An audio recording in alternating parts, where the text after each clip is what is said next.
some Love After Lockup updates. First, starting off with Amber. Things were looking pretty grim for Amber. She was on life support. She had a blood infection. Her organs were starting to shut down. But thank God, she's finally able to get the blood infection out of her blood, and she started to make a turnaround. She was able to get released from the hospital. She's going to stay with her friend Queen, and they gave her all the equipment that she's going to need to be able to continue her recovery at home. And Amber shared an update. She said, "I made it home Friday night. It's going to be a long road to recovery, but I'm going to keep on fighting. I'm on oxygen and I have to use a walker still. I have my strength, just no wind, breath. Doctor said I had the worst case of pneumonia he has ever seen. I had sepsis from that. Please, I've had neuropathy in my feet for about a year. This has only made it worse. God is good. Him and all the prayers and family support have brought me this far. It's only up from here." And like I said, she has a GoFundMe. She's trying to raise $7,000. She's raised like $1,700 so far. And I'm just glad that she's finally made it home. And her bestie puppy finally made it home as well. She was released from prison this week after she has been locked up since April for a probation violation. Speaking of jail, Lindsay's ex Blaine was recently arrested. He was booked in a jail in Mississippi on June 4th. And as of June 6th, it showed he was still in custody at the Tishomingo County Jail. I actually reached out to the jail to try to get information on how much his bond was and what exactly his charges were. Unfortunately, at the time, they said he was no longer in custody, so I was unable to get information on what he was there for. And then shortly after that, he posted to his Instagram stories a video of him sitting at home on the couch watching church on TV. I tried to do a background check on Blaine. I couldn't find any new charges, so I will definitely keep following this story and keep you guys updated if I find out anything else. Daniel is currently in this re-entry center, and for those of you guys who are wondering, it's like between a prison and a halfway house is the best way to describe it. It's like one step before they send you back to jail. It sounds like Daniel might have messed his parole up. I can't remember if there's probation or parole he was on, but it sounds like he may have messed it up, but he didn't mess up too bad. Bianca was in my comments claiming that Daniel allegedly relapsed on drugs right after they broke up, and she said that this next season is supposed to be crazy between her and Daniel. So I'm definitely looking forward to that. Daniel decided to share a tour of his cell. All right, everybody. I'm gonna give you. And pretty much like a re-entry center has a lot more privileges compared to a jail. He's in a cell, but he has a lot more items. He can go out on I don't know if he can leave on Sundays, but I know he can definitely have his phone on Sundays. But he said that's the only day of the week they're allowed to have their phones. All right, everybody. I'm gonna give you a tour of the old cell. This is where I do most of my reading. I'm currently in Shogun Part 1. Thank you, Brandon. It's a great book. Bedside, there's my backpack with all my classwork. Commissary, toilet, desk for all my journaling needs.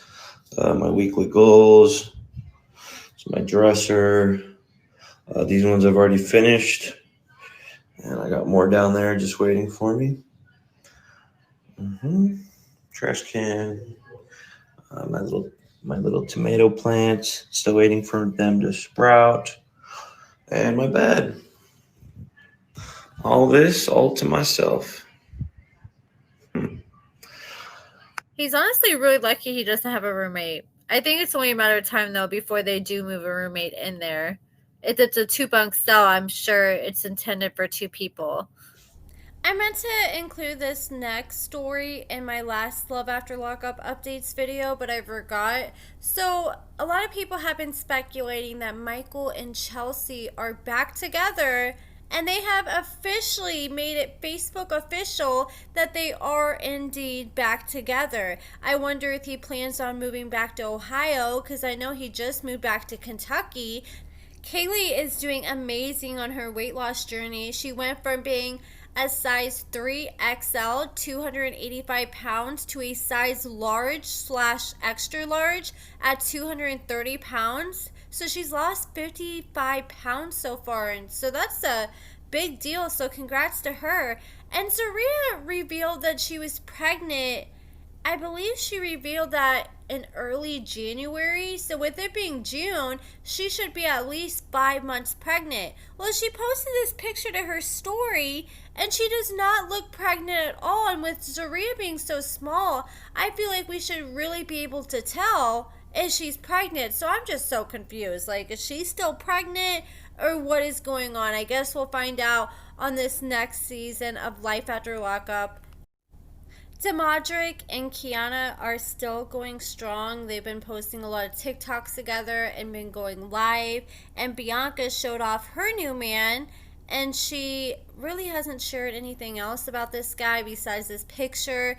And Courtnee showed off what appears to be her new man. So she posted this picture with this guy, and she posted him on her Instagram like as a post with a heart emoji, and then she quickly deleted it before I got a chance to screenshot that post. But then she reposted this picture with this guy in her stories with this song playing in the background called Something Special by Pop Smoke. So here she is all snuggled up next to this guy on a boat, and she has this song playing in the background of this story, and she decided to pick this song out of all songs she could pick, where it's saying, I think you're something special, I'm so into you, I love you, baby. You can read some of the lyrics here. And then I ended up talking to a source who is actually close to the situation, and they confirmed that this is indeed Courtney's new man. Apparently, Courtney ended up leaving Will. I'm not sure the exact details on what happened. All my source knew is that they're no longer together, and she's been with this guy for at least a few months now. Honestly, this relationship makes a lot more sense in my head compared to her being with Will. It just seemed like her and Will didn't mesh together very well. It just seemed like she was looking for more of a sugar daddy. And I did have someone try to tell me that Courtney allegedly has a warrant out for her arrest in Washington. I was not able to find anything to confirm this. I did try to do some digging. I did find this case from 2020 where it says the case status is on warrant. But when I was trying to do more digging, I couldn't find like an active warrant. I don't know if that's what this means here, or if this is like a warrant was issued at some point for this case from 2020, and this could be old. So I have no idea, but I'll definitely be doing more digging to see if that's true or not. And Marcelino posted, and he said, who wants to make money with me this summer? Looking for a stake for the WSOP. DM me for more information. So a poker staking contract is a legal agreement between a backer, and that's the person who's typically putting up the money, and they give it to a player who is the person that will play the poker for them, and then whatever they win, they're supposed to split with their backer. So the backer provides the buy-in for a poker tournament, and a lot of people were telling Marcelino, like, look, I don't really trust this. Like, what the hell is this? And he clapped back and he said, for the stupid Fs that don't know, the WSOP is a poker tournament that consists of 100 events throughout the summer, each consisting of various buy-ins from $500 to $10,000. So if you're wondering why I don't pay my own way, you could see how it would be a high price to pay just to play. I was offering the opportunity for those that like to gamble to stake me, as you already know I do this. Take it or leave it, but if nothing else, respect the hustle and keep your dumbass comments to yourself. And then Sheree graduated college a few weeks ago. Okay, sorry, my cat has a hairball in the background. So congratulations to her. And Ashley just celebrated 6 months without alcohol. She said, I really did it. 6 months, no alcohol. This is a huge accomplishment. If you're trying to stop, inbox me, and I'll tell you what worked for me. You can do it too. And I'm sure that's helping her lose weight too, because alcohol just has so many calories. So that's it for this video, guys. Let me know what you guys think about everything in the comments below. Give this video a thumbs up, subscribe, and thank you so much for watching.